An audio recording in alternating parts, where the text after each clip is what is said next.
with a couple of stories that have to do with the subject at hand, which is silencing people for saying statements that deserve to be silenced for. Hahu de nachit kame de Rabba. There was a certain man that went to be a chazan in front of Rabba. Rabba was a great Talmid Chacham in the time of the Gemara. Ve'amar, and he said the following in his tefillah: Ata chasta al kan tzipor, ata chus verachem aleinu. You, Hashem, you have shown mercy on the bird's nest, so too have compassion and mercy on us. Amar Rabba, when Rabba heard this, he said, Kama yada haitzurba mirabanan leratsoye lemare. Wow, how well this sharp Torah scholar knows how to win favor with his master, with Hashem. Meaning, this guy did an amazing job. Amar le Abaye. Abaye told Rabba was his rabbi, Vehameshatkino totanan. What are you talking about, dear Rabbi? The Mishnah that we just learned says very clearly that you have to meshatkinoto. You have to silence him if he was to say something like that. Why are you praising him? Ve'Rabba nami lechadudi le'Abayehu debaye. Rabba, he knew the Mishnah, he knew the law. So why did he say this line? He only wanted to sharpen Abaye. Abaye was his student. He wanted to sharpen his knowledge. He wanted to see if he would challenge him by citing the Mishnah. And that's why he said that statement. And as we saw, Abaye answered correctly. Another story, Hahu de Nachit Kamei de Rabbi Chanina. There was a certain man that wanted to be chazan in front of Rabbi Chanina. Amar, he said the following in his tefillah: Ha'el, Hagadol, Hagibor, Vehanora, Veha'adir, Vehaizuz, Vehayarui, Chazak, Vehamitz, Vehavadai, Vehanichbad. In the start of his Shmona Esrei, he said, the great, the mighty, the awesome, the glorious, the potent, the feared, the strong, the powerful, the certain, and the esteemed God. Himtin lo ad desiyem. He waited until he finished.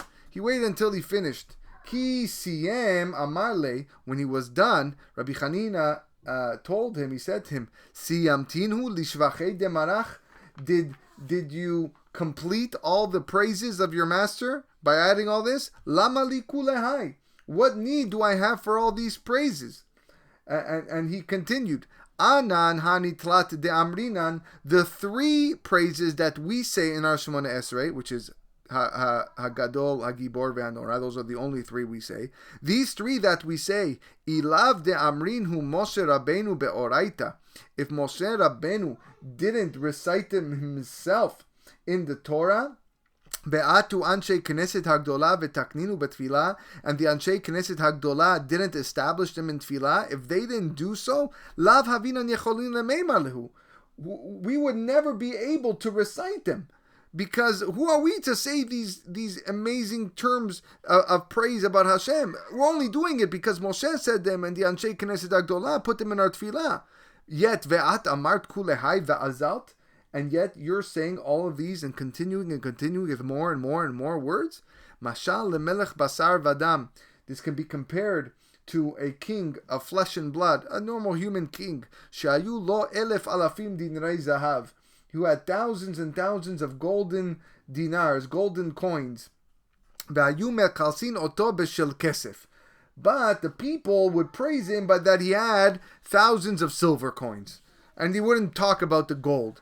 V'halo gnai. Is this not a disgrace? It is not a disgrace that you're only saying silver and not mentioning the gold. Same thing to you. Here you are, you're saying one term, another term, another term, another term. How many did he list over here? 8 or 9 terms. Is it worth it? There's never enough. The only reason we say the 3 is because that's what was taught to us and established to us by the Anshe Knesset Hagdolah. But if it wasn't for them, then who are we to elaborate on such praises? So this, Rabbi Chanina had to tell this Chazan, I think you made a mistake. Just stick to the 3 words. Don't go on and elaborate, because it would be a genai. It's a disgrace to HaKadosh Baruch Hu, because no amount of praises is enough for him.